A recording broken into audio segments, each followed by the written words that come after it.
F'Delimara kollox jinsab lest biex ftit wara li jasal il-bastiment li jipprovdi l-gass, il-Powerstation tibda taħdem b'dan is-sors ta' enerġija aktar nadifa.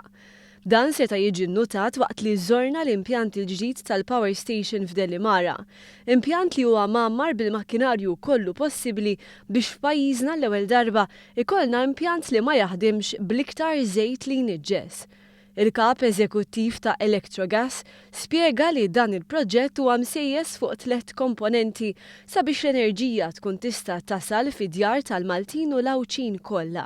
The 3 main components of our power plant is the power production itself. This is the part we cannot see from here with the 3 chimneys done by Siemens. Then the second most important part is the regasification done by GPA works. And then we come to the famous FSU where we store the gas.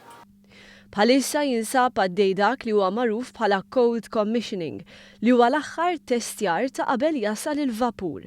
Kif sostna l-Ministru Konrad Mizzi fuq il-post, jidher li l-ewwel testijiet kienu pożittivi ferm. Testijiet li saru sissa kienu u marru tajjeb.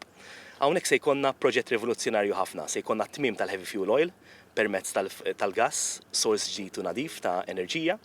Biex ikun possibbli li l-fuel minn likwidu jitrasforma f'gass, dan jgħaddi minn proċess. Hekk kif jasal il-vapur bl-LNG, dan ser ikun ankrat f'żona apposta biex minn hemm il-fuel ikun trasferit fil-pipeline li jasal sal-art.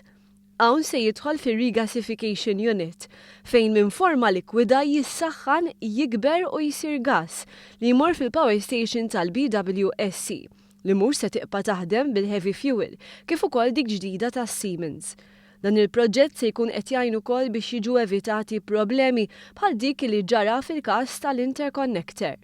Illum il-ġurnata, bl-eluq ta' dan il-proġett tal-gass, se jkollna biex ngħidlek sors ta' enerġija nadifa. Se jkollna gass u sors ta' enerġija li tista' torbot fuqu li se jnaqqas l-emissjonijiet u li permezz tiegħu se jkollna prezzijiet irħas u sostenibbli wkoll. Aktar importanti minn hekk permezz tal-mix il-ġdida tal-enerġija li se jkun fiha l-gass, l-enerġija nadifa, ir-renewable energy, kif ukoll l-interconnector, aħna se nkunu nistgħu inżarmaw l-infrastruttura l-qadima ta' dan il-pajjiż. Proġett bħal dan ovvjament irid jassigura l-ogħla standards u għalhekk li kif sostniet Catherine Holpin saru numru ta' testijiet u inġinerija tal-apposta sabiex is-saħħa u s-sigurtà ikunu eċċezzjonali. What we have built is according to what came out of those studies. So we have gas detection going on 24/7. We know how the ship is moored 24/7 because we fit load cells, so we can actually see how the ship is sitting, how is she moored. We've got health and safety trained teams who can handle first response on fires and accidents. So we really take health and safety to a very, very seriously high level of priority, both in the design and in who we get to operate the plant and how we train those operators.